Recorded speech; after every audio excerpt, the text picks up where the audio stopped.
요즘 애들이 탕후루랑 마라탕 좋아한다고 중국을 좋아하는 거냐? 라며 일본의 한류붐에 대해서 아직도 인정하지 않는 사람들이 있습니다.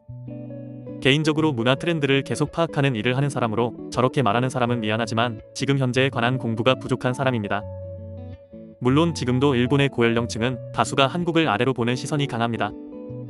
하지만 상대적으로 훨씬 적은 편견으로 살아온 지금 일본의 10대, 20대들은 실제 문화적 수준의 우위로 한국을 둡니다. 단순히 음식 몇 가지를 좋아하고 그게 유행이 되는 레벨이 아니라 상위 문화에 대한 동경과 유행을 선점하는 상징으로 보는 것입니다.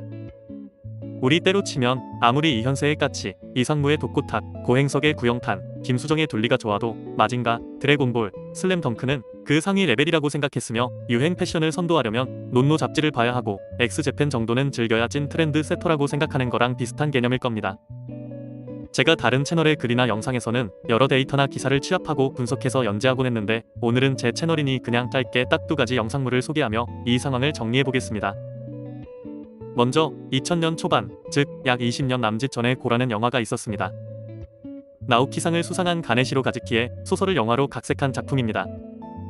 제1교포의 차별에 관한 이야기이고 이 영화의 주인공 스기하라는 당시 일본에서 한국, 조선 출신을 대하는 태도가 전형적으로 형상화된 인물입니다.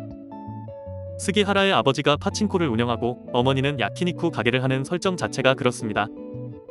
여기서 영화 내용이나 차별을 이야기하고 싶지는 않고 딱 한 장면만 설명하자면 주인공 스기하라가 사쿠라이라는 일본 여성을 사귀면서 첫 관계를 가지려고 할 때 자신이 한국인임을 밝힙니다. 그 전까지 사쿠라이는 스기하라가 당연히 일본인인 줄 알았던 거죠. 그리고 사쿠라이는 결국 스기하라와 관계없이 그냥 떠납니다. 그 이유는 어릴 때부터 아버지로부터 한국인은 피가 더럽다 라고 배워왔기 때문이죠. 전 이때 너무 충격이었습니다. 피가 더럽다 라는 표현이 너무 쇼킹했죠. 그리고 시간이 흘러 2024년 올해 초에 일본 TBS에서 I Love You라는 드라마가 방영됐습니다. 드라마의 내용은 스포가 될 수 있으니 자제하고, 내용은 나름 성공한 일본인 여성 사업가와 일본으로 유학하러 와서 생활비를 벌 겸 배달 아르바이트를 하던 한국인 청년이 서로 알콩달콩 사랑을 하는 겁니다. 다만 중요한 것은 국적과 상관없는 남녀의 사랑 이야기가 아니라 철저하게 한국인 남자라는 국적에 집중했다는 것입니다.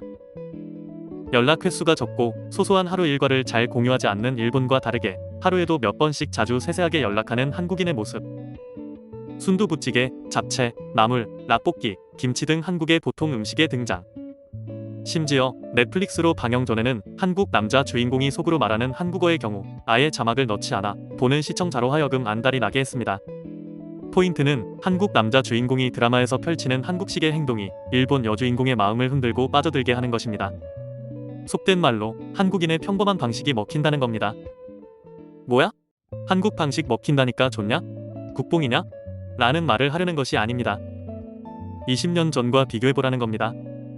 이 시대의 흐름을 모두 알고 있다면 저처럼 이 모든 것을 흐름으로 받아들일 수 있는 것이고 어느 순간에 그 흐름을 놓쳤다면 아직도 워크맨, 코끼리 밥솥의 향수의 성장이 멈춘 겁니다. 저도 물론 일본의 스시를 좋아하고 일본의 애니메이션을 좋아하고 여전히 슬램덩크와 드래곤볼의 묘한 뭉클함을 느낍니다. 저는 그냥 그런 시대를 살아왔고 제 어릴 때 추억의 한편에 역사적으로 좋든 싫든 그 잔상이 여전히 자리 잡고 있습니다. 하지만 지금의 일본 젊은이들은 제가 어렸을 때 느꼈던 엔터테인먼트적 동경을 역으로 하고 있습니다. 일본으로 한정 지어서 그렇지 실제 산업적인 측면으로 봐도 아시아의 문화 강국은 한국이 맞습니다. 실제 일본이 잘하고 있는 분야가 있고 그것을 인정하는 것을 뭐라고 할 수는 없겠지만 아직도 주변에 그래도 일본이 어쩌고라는 사람이 적지 않게 있어 간만에 국뽕스러운 컨텐츠를 한번 정리해봤습니다. 역사 외에도 다양한 컨텐츠를 올릴 수 있도록 노력해보겠습니다. 구독과 좋아요 부탁드립니다. 감사합니다.